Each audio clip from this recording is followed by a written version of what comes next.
Is it summer storms in the afternoon? But I hope they don't change my mood.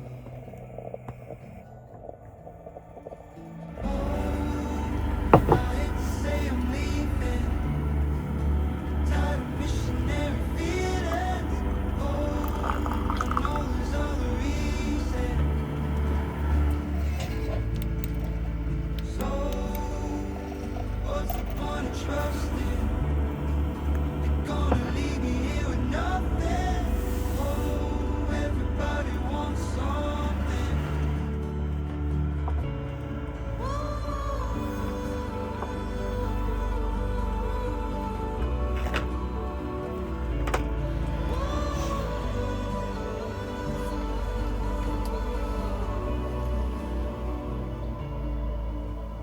Swear so loud I forgot your name.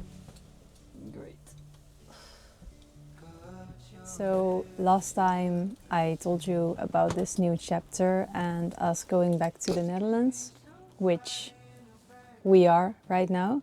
And before I talk about what's next, I want to talk about my experience of 6 months of living in a van. I wrote it down in my notebook, so I won't read it.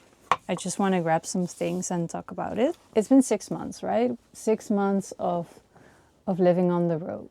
And that means that 6 months ago we had to say goodbye to our life in the Netherlands, which meant saying goodbye to family and friends and our apartment.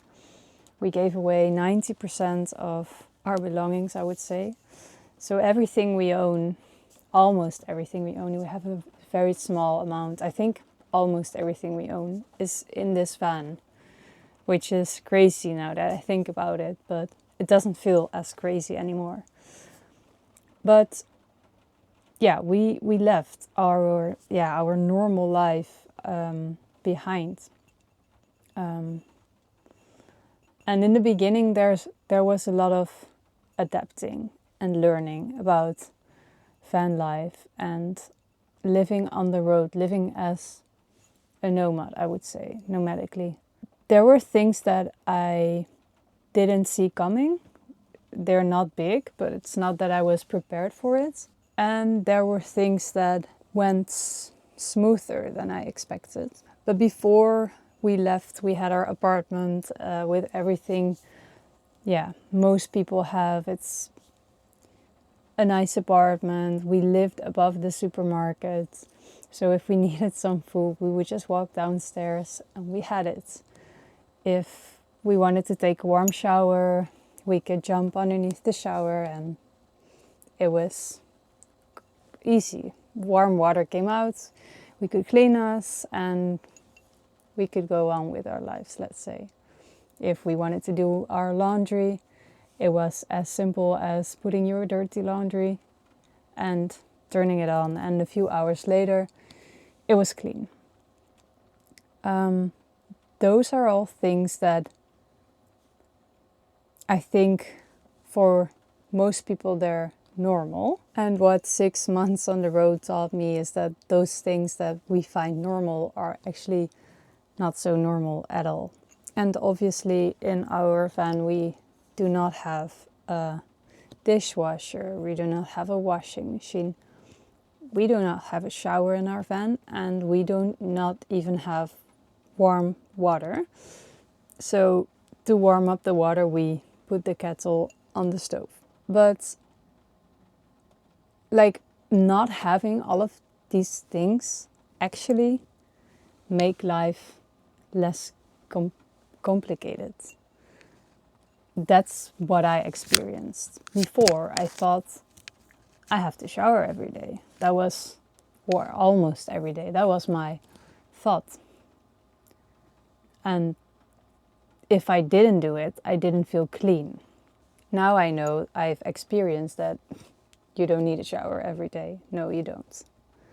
And no, you won't smell. You can also clean yourself in a different way.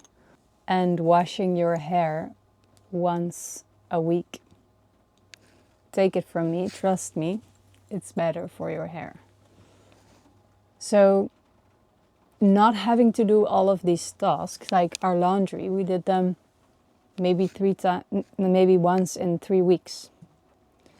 And not having to do all of these tasks makes your life less complicated because you don't have to do them every day. Our van is really small, so cleaning it, that takes maybe 5 minutes.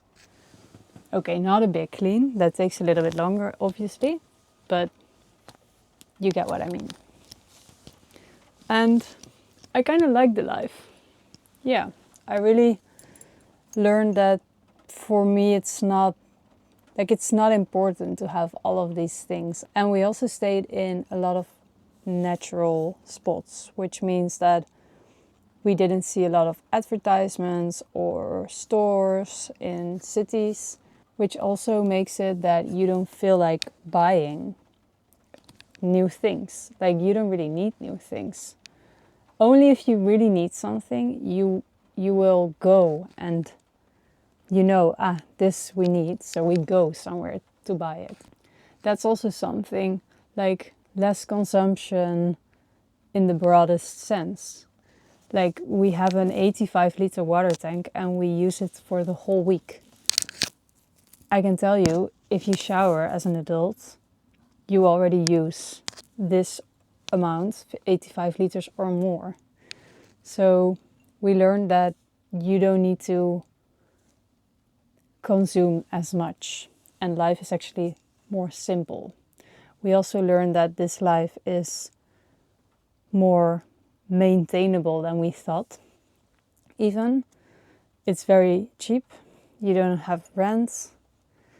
You spend less money on clothes or stuff. And apart from that, obviously, is the spots where you can go with your van and you're free. You don't have to stay at one spot for years or maybe your whole life even. And that freedom is the best part of van life, obviously.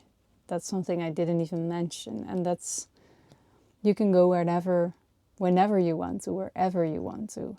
And if you feel like experiencing the autumn colors in the mountains, you can go to the mountains and experience the autumn colors. If you feel like it becomes too cold, you move more to the south. So that's in a nutshell my experience with van life. And that also means that we are not done with this lifestyle yet, but we do want to build a new van. And that has to do with a few things. So my husband is working 40 to 50 hours a week, and we live in this space. What you see is basically all of it. So this is our bed, our sitting area, and our kitchen. And you can imagine that, like, he has meetings. So you can imagine that in the evenings when he has meetings, it becomes quite small. And also on rainy days like today. Today he's not here, but on rainy days like today, it becomes quite small. So one reason is the space, and another reason is that we still like to have a shower in our next van because it just makes it easier. You don't have to go somewhere to go shower. You have it with you. So the space, and we want to also make a separate area in the cabin for my husband for his meetings or for when I have meetings to sit there. We also want to make 2 different sitting areas, also to work and chill, because that's something I missed after work, that I need to chill on the same spot as where I worked. So in a nutshell, that's what we are going to do different. And obviously in these videos I'm going to keep you up to date. But I'm also planning on filming the whole van conversion because it's super fun, and like I did it with this van but not that much in detail. So I do want to take you more with me on this adventure. And good to know, we still do not have a van, so we're still searching for it. And hopefully next time I talk to you, I can show you a new van. See you next time.